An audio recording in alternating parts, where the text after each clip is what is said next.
Well, hello, my team, awesome friends. Welcome to Huddle number 7. Can you believe it's Huddle 7 already? Um, this is Nightcrawler. He is an X-Man. I have always been fascinated with this person, especially with some of the, I guess, more recent depictions of him. Um, he's like a constantly adapting character. But in one of your discussion questions, you're going to be talking about superheroes and what you would be. And I've always thought I would love to have Nightcrawler's ability to teleport all over the place.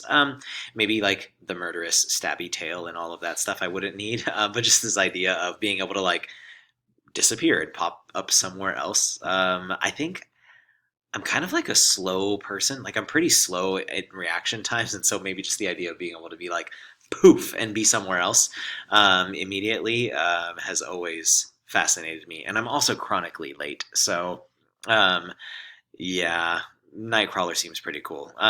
And also, I used to play the X Men arcade game, and he could clear the screen of all the bad guys probably the quickest of all of them. But that is neither here nor there, because it's not just these X Men type of superheroes that we ought to be interested in. But another hero that I think is significant to me is this lady right here.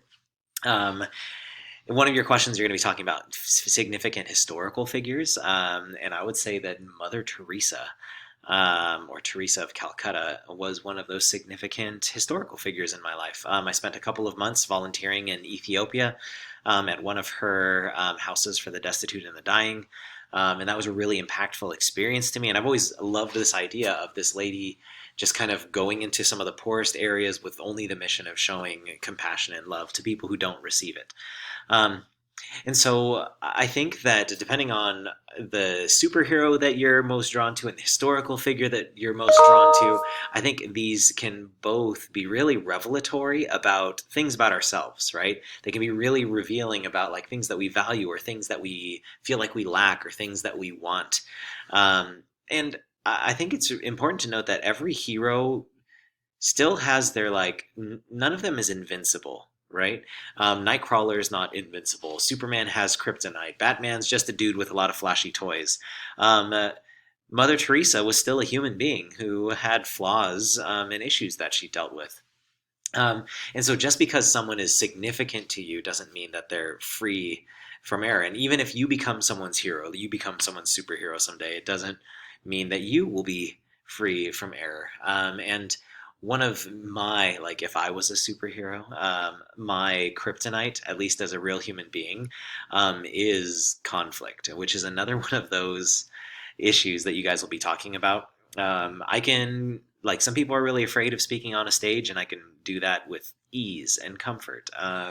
Or like um, getting involved in a project and doing a lot of things. I don't know. Like some people have like their different things that scares them or makes them feel weak or not in control. And for me, it's almost always conflict. There's something about conflict that makes me like crazy nervous and get that like sick feeling in my stomach.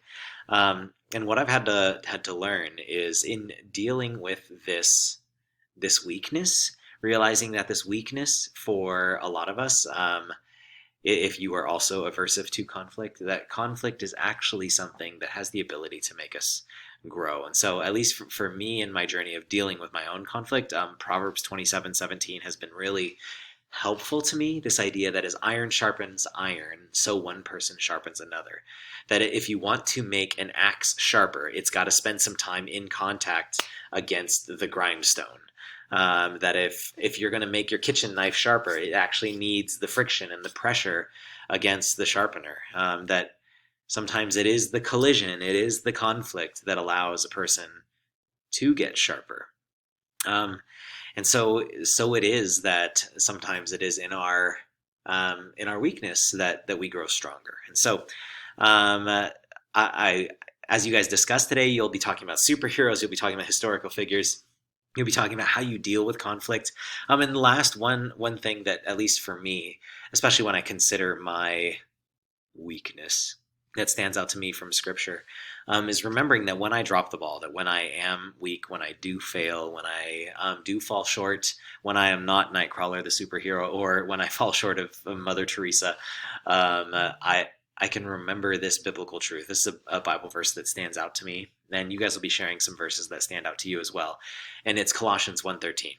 For he has rescued us from the dominion of darkness and brought us into the kingdom of the Son he loves, in whom we have redemption, the forgiveness of sins. And when I'm in one of those places where I feel like, oh, this is darkness, that darkness controls my heart, or darkness controls my mind, or like this fear or nervousness that I feel is controlling me, to remember the truth, having this verse memorized, the truth that I've been rescued from darkness already by what Jesus did.